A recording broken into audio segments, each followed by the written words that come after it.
Meus irmãos, vamos abrir a palavra de Deus no livro de Ruth, capítulo 1.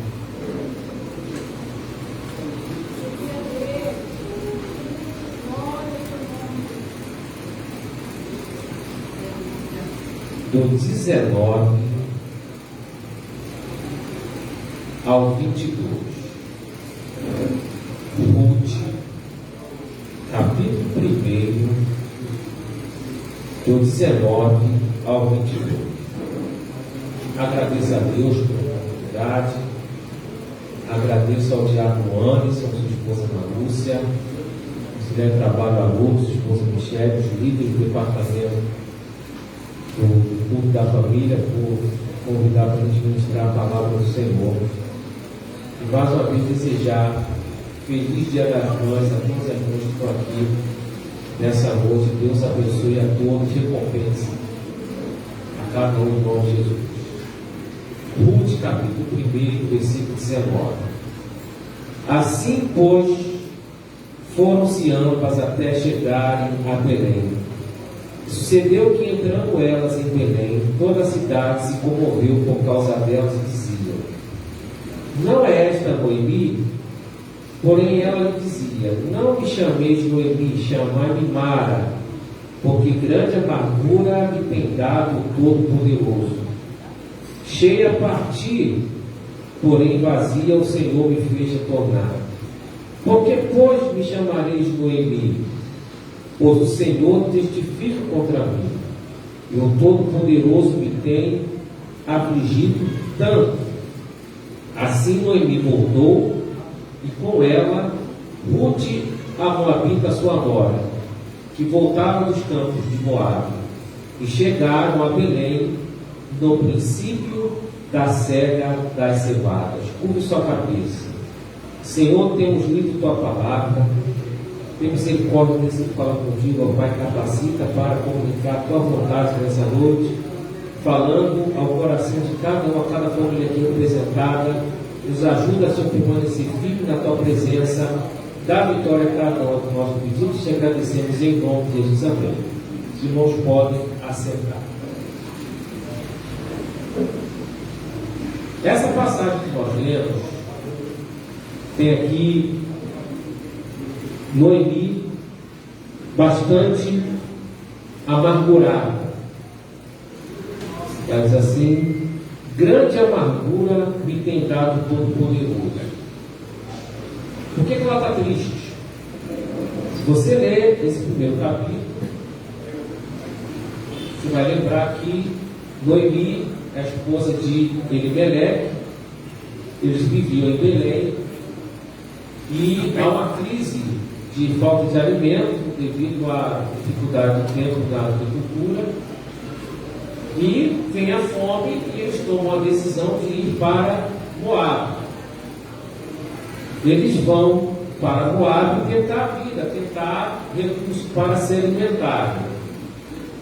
No versículo 3 desse capítulo 1 diz: e morreu Elimeleque, marido de Noemi. Então já é uma perda muito grande. Morreu seu esposo. Então veja aí que há um trauma, uma tragédia. A mulher ficou viúva. No versículo 4 diz que os filhos tomaram para si mulheres moabitas. O nome de uma era Orfa e o nome de outra era Ruth. E viveram 10 anos depois da morte do pai, casados com essas mulheres. No versículo 5 diz: e morreram também ambos, ficando assim esta mulher desamparada dos seus 2 filhos e de seu marido. Aí fica difícil. A mulher perde o marido e perde 2 filhos. Então é uma tragédia muito grande. Então se torna-se uma mulher com uma grande amargura. E ela ouve falar que na terra dela volta a ter oportunidade. E ela decide, não tem mais o que fazer ali, ela volta. E ela está muito triste, muito amargurada, e não é fácil, ela perde o marido e perde os 2 filhos. E as noras vão acompanhar ela, não fica aí vocês são jovens, vocês têm a vida pela frente. Se fosse uma sogra ruim, né?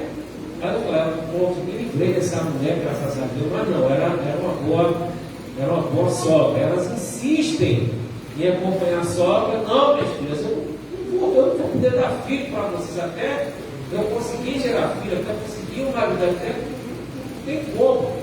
Vai viver a vida de vocês. Só que elas tentam e Ruth acaba insistindo em filho. No versículo 16, aquele famoso versículo, né, onde tu fores, eu irei, o teu povo será teu povo, o teu Deus será o meu Deus. É um versículo que antigamente era muito usado em convite de casamento, mas isso aqui é uma amizade genuína. Quando ela chega em Belém, as pessoas ficam comovidas por ver Noemi, que ela volta derrotada. Ela volta viúva e sem os seus 2 filhos. Eu lembro uma vez uma professora de língua portuguesa, ela contou uma história muito triste, né? Uma outra professora está fazendo pesquisa sobre a linguagem dos pescadores, né? Como é que eles se comunicavam, né? Aí o pescador chegou para a professora e falou assim: a senhora é professora, né? O filho, quando perde 2 pais, como é que se chama? Órfão, né? E quando o pai perde todos os filhos, como é que chama? Aí a professora de língua não teve palavras. Moço, não existe palavra. Então, porque a dor é muito grande. E a professora ficou ali, né, triste por não poder dar uma palavra para aquele moço que não tinha um nome. E essa mulher Noemi está assim. Ela é viúva e sem filhos, e as mulheres ficam comovidas com o estado daquela mulher. E essa mulher, ela tem uma explicação sobre o que está acontecendo. É uma explicação muito dura, é uma explicação muito revoltante. Versículo de número, aí já no 13, esperar-lo-ias até que viessem a ser grandes, deter-vos-ias por eles sem tomar de marido. Não, minhas filhas, que mais amargo é mim do que vós mesmas, porquanto a mão do Senhor se descarregou contra mim. Ela está dizendo: Deus está contra mim, Deus está pesando a mão fortemente contra mim. Os versículos que nós lemos, o 20, ela diz assim: grande amargura me tem dado Todo-Poderoso. Então diz que Deus está se descarregando contra ela, Deus tem dado amargura a ela. No 21, cheia a partir, porém vazia, o Senhor me fez retornar, porque pois me chamareis Noemi, porque o Senhor testifica contra mim. Ela está reclamando de Deus, ela está colocando a culpa em Deus, ela está decepcionada com Deus. No final do versículo 21, o Todo-Poderoso me tem afligido tanto. Ou seja, ela está colocando a culpa em Deus, ela está chateada com Deus, ela está decepcionada com Deus. As suas angústias, que são legítimas, o seu sofrimento, que é real, a sua dor, que a gente pode entender, é verdadeira, mas ela está colocando a culpa em Deus, ela está revoltada com Deus. Claro que os judeus, de uma maneira, se comunicavam é diferente, né? Por exemplo, na oração do Pai Nosso, assim: e não nos induzas à tentação. Deus não induz ninguém à tentação, Ele permite que a gente caia em tentação.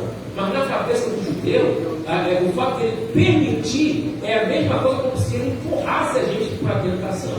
E na cabeça de Noemi, o fato de Deus permitir ela passar por isso é como se Deus colocasse ela nisso, como se Deus conspirasse contra ela, como se Deus promovesse isso, e ela está reclamando, ela está murmurando, ela está com amargura de alma. E nós temos todo o direito de ficar amargoso de alma. Se essa palavra existe, você tiver que meter agora, amargoso de alma, triste, cabisbaixo, né? Cada um tem que viver o seu momento de luta, de luto, de dor, mas não coloque a culpa em Deus.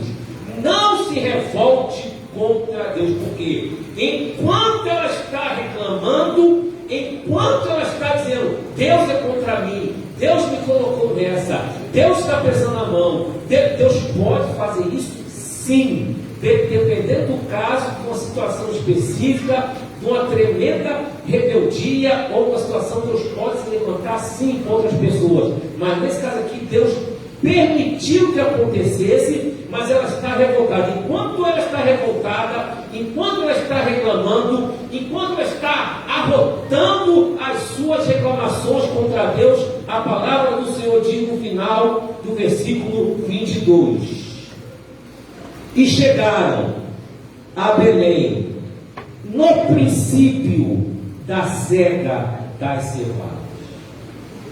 Ela voltou para Belém no início da colheita, no início da bonança, no início de uma nova fase da vida dela.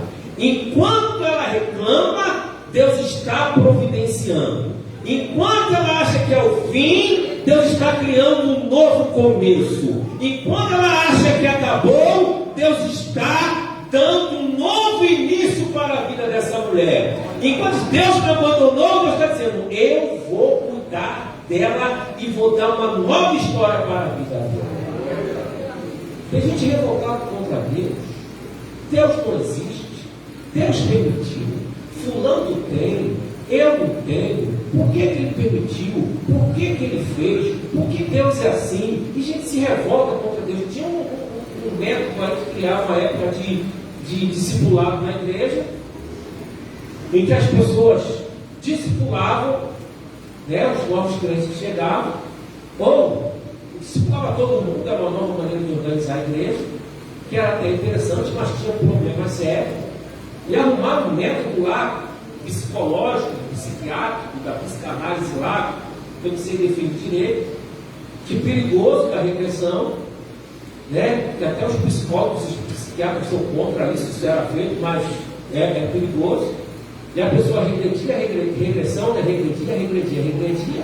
Ia lá no trauma dela, assim, quando você chegar no seu trauma, sabe o que vai fazer? Você deve perdoar a Deus porque Ele permitiu aquilo acontecer. Agora tu vê, se eu tenho que perdoar a Deus alguma coisa, e virou moda, perdoe Deus.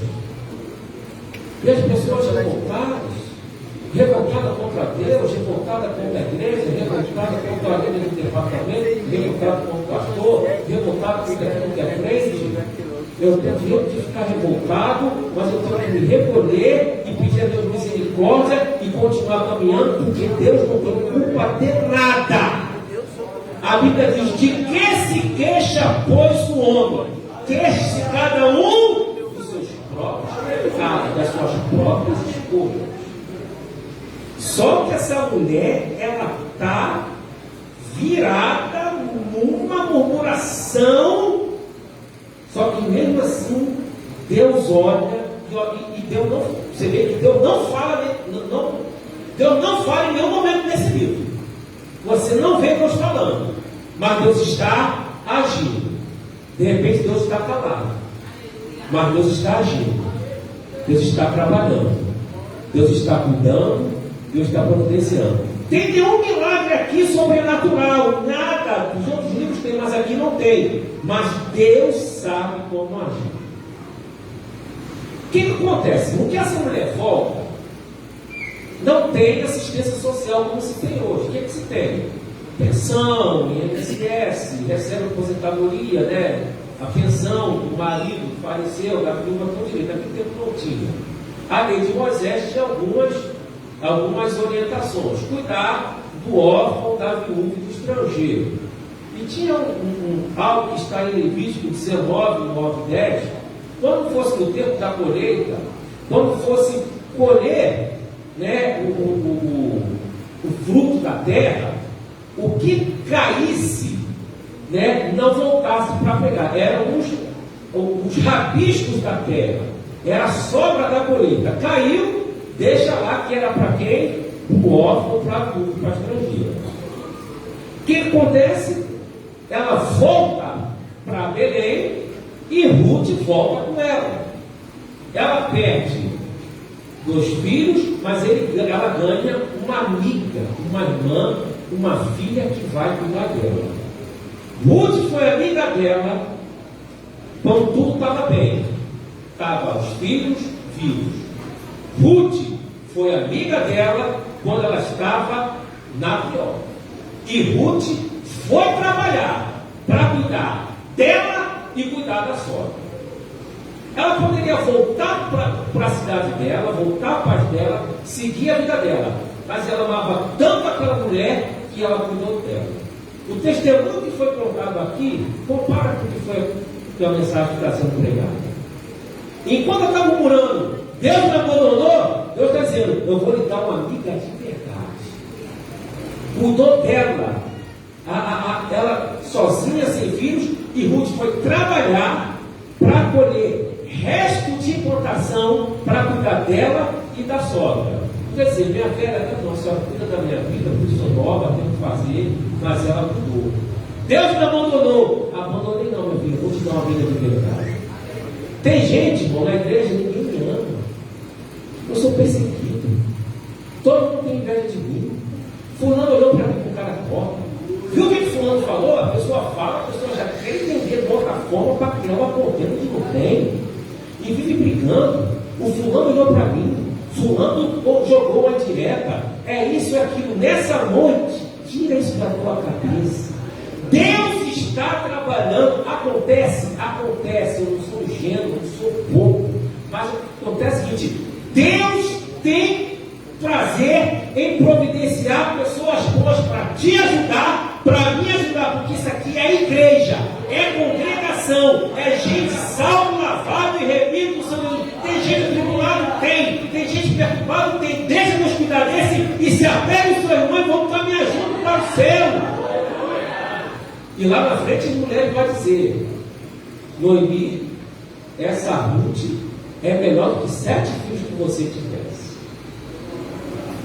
Capítulo 2: tinha Noemi um parente do seu marido, homem valente, poderoso, da geração de Emelec, que o seu nome era Boaz.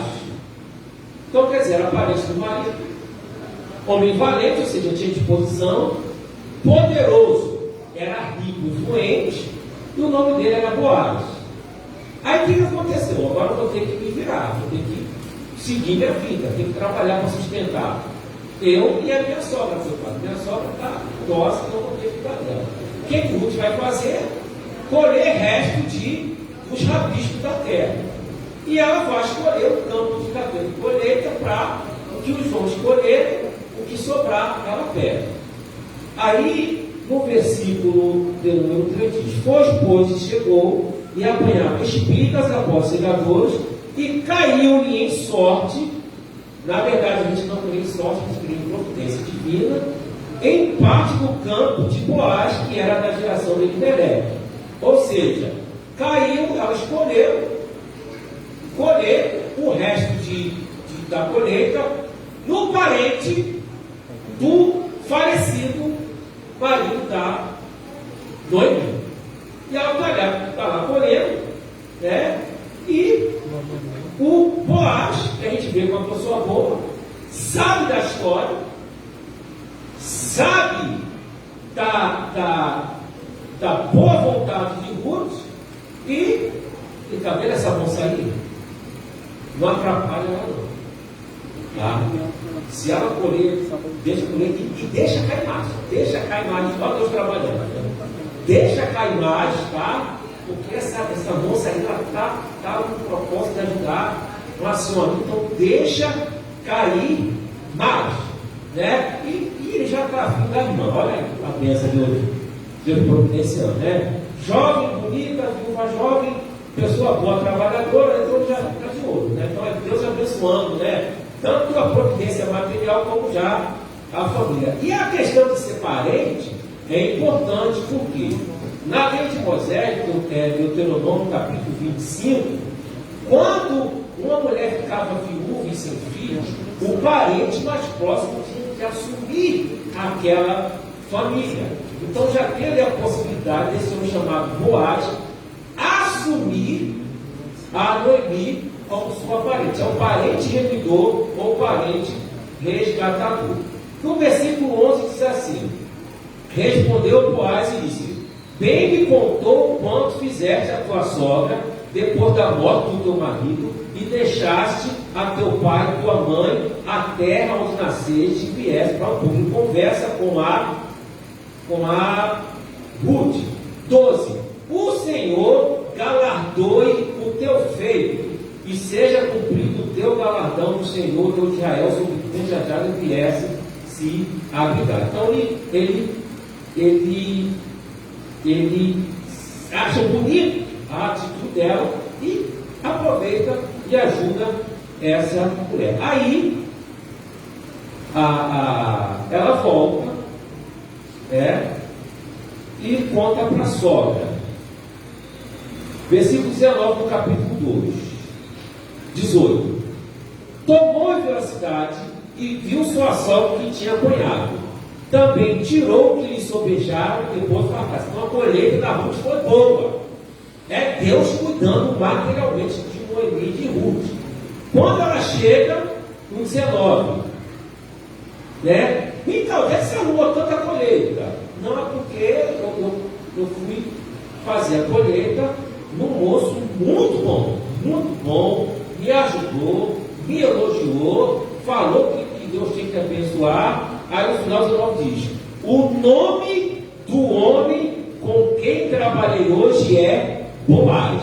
Aí no versículo 20, então Noemi disse a sua nora, bendito seja do Senhor, ou seja, glória a Deus, Deus abençoe esse homem é meu parente, esse homem é um homem que Deus pode usar para me resgatar, para restaurar a minha vida. A mulher parou de murmurar, começou a dar glória a Deus, mandou abençoar o Boaz, começou a se alegrar, começou a entender, começou a perceber que Deus não estava com raiva dela, Deus não era contra ela, Deus não tinha se esquecido dela, Deus não conspirava contra ela, que Deus estava trabalhando, que Deus estava providenciando. Chega a Ruth com bastante alimentação, ela entende que é o marido e começa a perceber que é um novo começo, é uma nova história, é uma nova fase, e que Deus está trabalhando enquanto a gente pensa que Deus não está trabalhando. Nossa mente trabalha contra nós.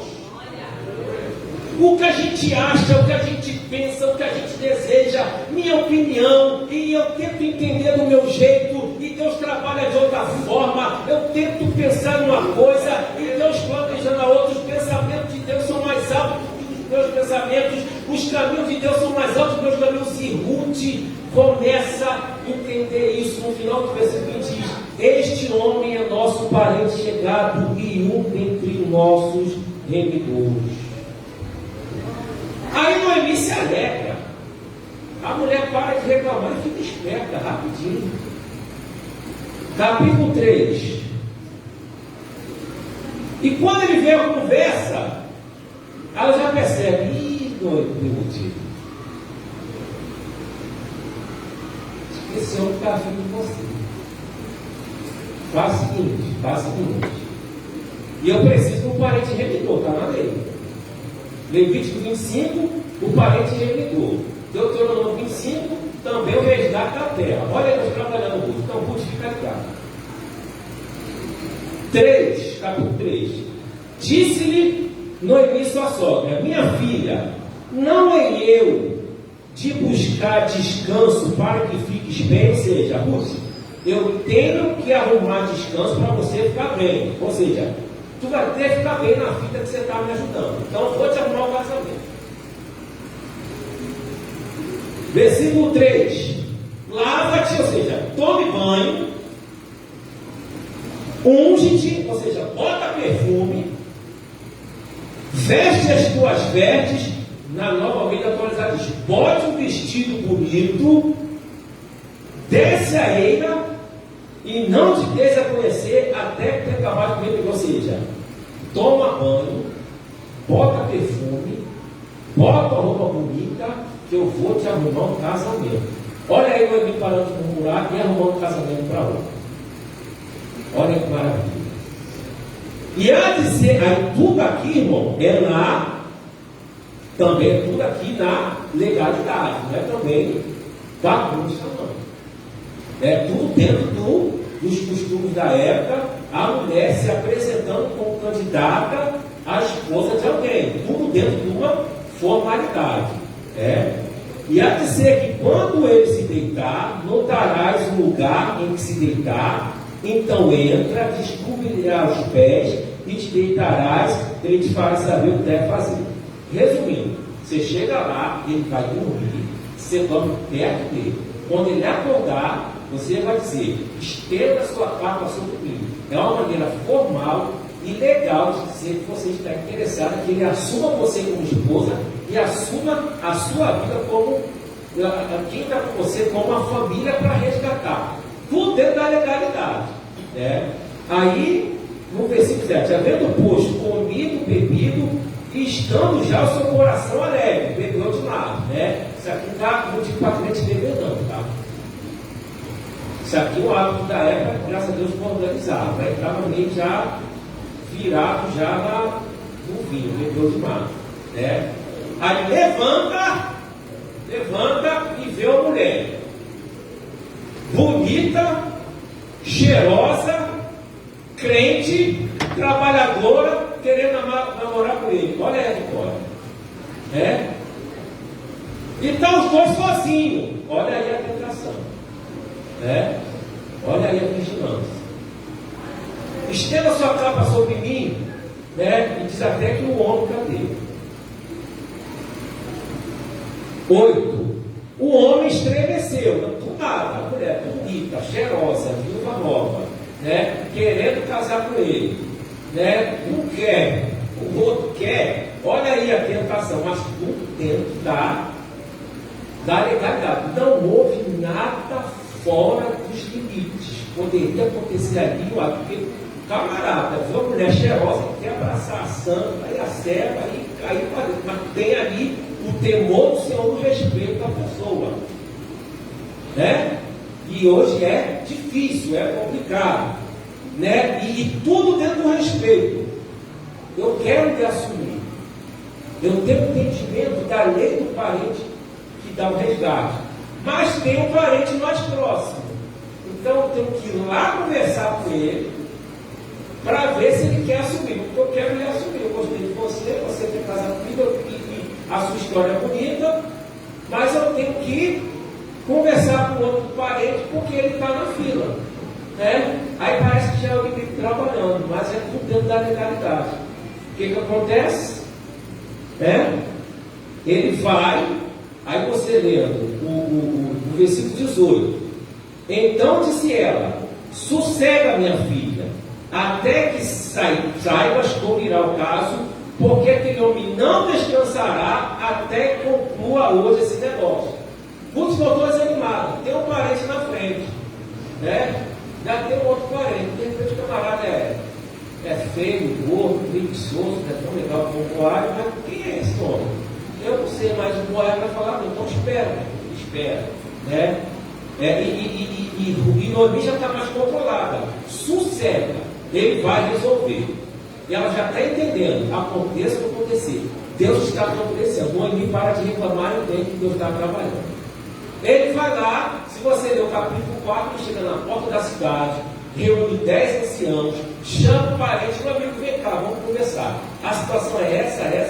Sou parente de Elimelec, sabe quem é? Sei quem é. Sabe a história da esposa dele? Sei. Então é o seguinte, você é o parente mais próximo, então essa mulher está sofrendo muito, está precisando, então você tem que assumir ela, e ao mesmo tempo você pode comprar o terreno, você fica administrando e ajeita lá a vida da Noemi, ela está precisando muito. Tá bom, eu posso assumir. Então você vê que o Boaz é uma pessoa tranquila e inteligente. Mas tem uma coisa, tem uma estrangeira com ela também, você vai casar, eu não quero não. Eu sei lá se a mulher é estrangeira, Moabita, vai que essa mulher vai arrumar confusão, vai dar, não quero, mas não pode ficar. Pode ficar com você que eu não quero não. Aí Ruth recebe a vitória. Aí o pai chega, vou casar com você. Glória a Deus, aleluia. E vou assumir Noemi e vou comprar as terras. O que é isso, irmão? Deus trabalhando. Deus providenciando. Deus dá alimento. Deus restitui as terras. Deus dá casamento para Ruth. Deus dá uma estabilidade financeira para Noemi.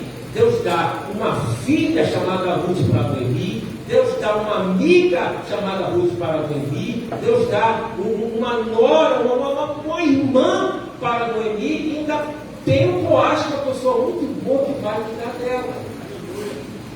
Agora você vê, né, o casamento, né?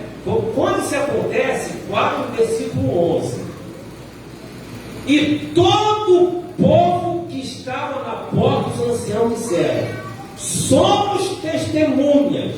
O Senhor faça esta mulher que entra na tua casa como Raquel, como mulher. Ou seja, todo o povo, os anciãos, a porta da cidade, tudo com a bênção do céu e a legalidade da terra, tudo de maneira organizada. A bênção de Deus chega para nós. 4, versículo 13. Assim tomou Boaz a Ruth e ele foi por mulher. E entrou a ela depois do casamento. Olha aí, estavam os dois sozinhos, né? Com certeza queriam dar um abraço completo. Calma aí que eu vou resolver. Aí casou na hora certa. 4, 13 de novo. Assim tomou Boaz a Ruth e ela lhe foi por mulher. E ele entrou a ela. E o Senhor lhe deu concepção, e ela teve um filho. Então as mulheres disseram a Noemi: bendito seja o Senhor que não deixou hoje de te dar remidor, e o seu nome seja afamado em Israel. Ele será o recriador da tua alma, conservará a tua velhice, pois a tua nora que te ama o teve, e ela é melhor do que 7 filhos. Ou seja, Noemi, Deus está cuidando da tua alma, Deus está tratando da tua alma, Deus está tratando da tua mente, dos teus pensamentos, das tuas emoções, das tuas amarguras, das feridas que estão no teu coração, da amargura da tua alma, da perda que você teve. Ela te deu uma nora que é melhor do que 7 filhos e te restabeleceu financeiramente, socialmente. Todo mundo está vendo que Deus está cuidando da tua vida, Noemi. Não há nenhum milagre, não tem nada aqui espetacular, mas tem Deus trabalhando por trás, providenciando. Eu queria ler o último versículo. E Obed gerou a Jessé, e Jessé gerou a Davi. Ruth vai ser bisavó de Davi. Ruth vai ser bisavó de Davi. Quem Deus usou para arrumar o casamento? Noemi. Quando você lê Mateus capítulo 1, versículos 5 e 6, Ruth, moabita, estrangeira, entra na genealogia de Jesus. Entra Abraão, Isaac e Jacó. Não entra Sara, não entra Rebeca, não entra Lia. Não entra as mulheres dos patriarcas. As matriarcas da nação não entram. Entra a estranha, entra a estrangeira, entra a Ruth, entra a mulher do outro povo. Quando diz aqui, Davi, quer dizer, Deus abençoa Noemi, Deus abençoa Ruth, Deus abençoa o filho, Deus abençoa o neto, Deus abençoa o bisneto, e lá no Novo Testamento vai dizer, Jesus, filho de Davi, tem misericórdia de mim. E lá no Apocalipse Jesus diz, eu sou a raiz e a geração de Davi. Deus, talvez o teu passado há problemas, mas o teu futuro, a a tua geração, a tua descendência, os filhos dos teus filhos, teu neto, bisneto que for, Deus tem bênção para a tua posteridade. Para de reclamar. Há um novo começo para a tua vida. Enquanto eu murmuro, Ele trabalha. Enquanto Ele está conspirando contra mim, eu acho Ele está trabalhando ao meu favor. É uma bênção para você, é uma bênção para a tua família. Não se decepcione contra Deus. Você pode até se decepcionar com o homem, com a organização, com o sistema, mas não deixe a mente, eu estava imaginando, a mente de Noemi estava conspirando contra ela, os pensamentos, a maneira como ela quis entender, a nossa mente nos trai. Está lá o texto lá de Jeremias: enganoso e perverso é o coração. A gente quer entender, mas Deus está trabalhando. Deus vai abençoar a tua vida, a tua família. E eu continuo maravilhado com o final do versículo 22 do capítulo 2. O princípio da colheita. Essa noite é princípio de uma nova colheita para a tua vida. Essa noite, desculpa a redundância, é o princípio do início de um novo começo para a tua vida, e lá para frente haverão mais culto de ações de graça sendo tocado, no culto da família, no culto de domingo, no culto da oração, no culto da juventude, no culto ao ar livre, no culto em casa. Vai ser bênção, mais bênção sobre bênção, e Deus dando vitória ao seu povo. Deus abençoe a todos. Agradeço a oportunidade em nome de Jesus. Receba a tua vitória e glorifique o nome do Senhor.